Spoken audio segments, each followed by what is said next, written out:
ভাই বোম কই ধাক্কা দিয়ে না ভাই, ধাক্কা দিয়ে না ভাই, ধাক্কা দিয়ে না ভাই, আপনাদের সমস্যা ধাক্কা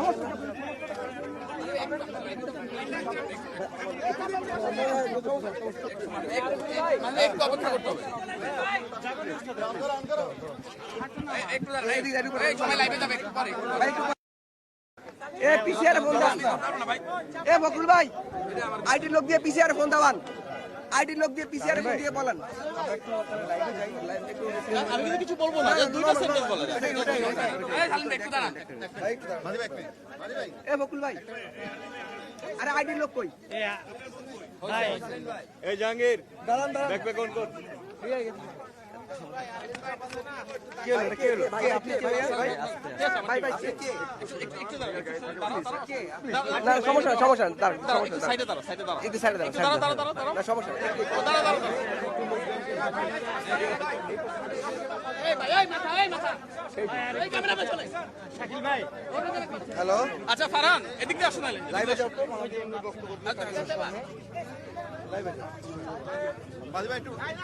এই গেলাম ভাই, জাকারিয়া ভাই, জাকারিয়া ভাই। মাঝি ভাই না ভাই, আপনার আমরা পরে ফর্মালি জানাবো। আপনারা আপনি তো নির্বাচন পরিচালক কমিটির মুখপাত্র ছিলেন, নরমাল একটা আমি বলি আমরা পরে ফর্মালি জানাবো বলছি, আমার বলার কথা না। তারপর আপনারা ধরলেন, আপনারা দেখেন আমার সহকর্মী দীর্ঘদিন ধরে বললেন, না পরে পারলাম না, আমি আবেগ একটা দুইটা কথা বলে চলে যাবো কালে। আপনি বলেন, আপনার মতো বলেন, বলেন আপনি বলেন। হ্যাঁ ওকে, প্রশ্ন কি না দরকার নেই, প্রশ্ন দরকার নেই। কি দেখুন বলবো হ্যাঁ, দেখুন বিএনপি বাংলাদেশের সবচেয়ে বড় দল, জনপ্রিয় দল। বিএনপির সাথে জড়িয়ে রয়েছে বাংলাদেশের অপামর জনসাধারণের আবেগ, আকাঙ্ক্ষা এবং অনুভূতি।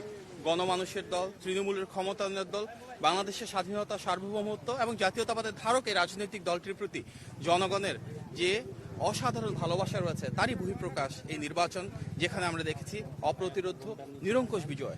আজকের এই বিজয় শুধু বিএনপির না, এই বিজয় গণতন্ত্রের, এই বিজয় বাংলাদেশের। আমরা বিশ্বাস করি জনগণের যে আস্থা, সমর্থন এবং ভালোবাসা আমাদের নেতা জনাব তারেক রহমান পেয়েছেন, ইনশাল্লাহ ভবিষ্যতে একজন প্রধানমন্ত্রী হিসেবে তিনি এই বাংলাদেশের প্রতিটি মানুষের অধিকার এবং স্বাধীনতা নিশ্চিত করবেন। অবশ্যই নিশ্চিত করবেন রাষ্ট্রীয় মালিকানা, এবং আগামীর বিএনপি সরকার জনগণের সেই প্রত্যাশা প্রতিপালনের মাধ্যমে জবাবদিহিমূলক, স্বচ্ছ এবং জনবান্ধব সরকার ইনশাল্লাহ নিশ্চিত করবে। এই সরকার দীর্ঘ গণতান্ত্রিক পথযাত্রার পর অনেক গুম, খুন, হামলা, মামলা এবং মানবাধিকার লঙ্ঘনের উপর, অনেক শহীদের ত্যাগ সংগ্রামের উপর দাঁড়িয়ে রয়েছে। সুতরাং আমাদের নেতা ইনশাল্লাহ শহীদদের মায়েদের যে প্রত্যাশা সেটি পূরণ করবে এবং আগামী বাংলাদেশে প্রতিটি মানুষের ভাগ্যের পরিবর্তন করবে, সমস্যার সমাধান করবে, এই দেশের স্বাধীনতা, সার্বভৌমত্ব এবং গণতন্ত্র অটুট রাখবে। এটি আমাদের নেতা সুনিশ্চিত করবেন বলে আমরা বিশ্বাস করি। ধন্যবাদ। এটা হচ্ছে যে আজকে চেয়ারম্যান সাহেবের কোনো প্রোগ্রাম আছে কিনা আমি শুনতে পাচ্ছি স্থায়ী কমিটিতে বৈঠক হওয়ার কথা আছে, এটা কখন নাগাদ হতে পারে আপনি? দুঃখজনকভাবে আমি এই বিষয়ে অবগত নই, আমি জানলে পরে জানাবো। সেটা হচ্ছে যে সরকার গঠনের যে প্রক্রিয়া, শপথ গ্রহণ অনুষ্ঠান, সেই বিষয় নিয়ে কোনো সরকারের তরফ থেকে বা এখন পর্যন্ত কোনো ক্লিয়ারেন্স বা কোনো সময়সূচি? আমি ব্যক্তিগতভাবে এই প্রক্রিয়ার সাথে একেবারেই সম্পৃক্ত না, আমি অবহিত না, আমি অবহিত হইনি। যদি আমি অবহিত হই আমি আপনাকে জানাবো। প্রত্যাশার চ্যালেঞ্জ তৈরি হলো কিনা?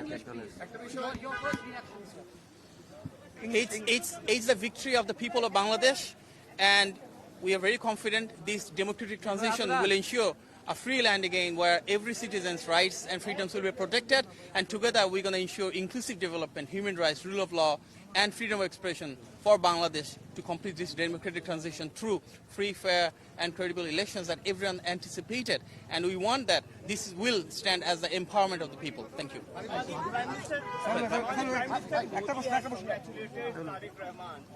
What is your response? We are grateful for that. This is a gracious gesture, and of course as the global leaders continue to pour with congratulations and greetings, we'll of course ensure it's reciprocal, and our leader will respond in due time. Thank you.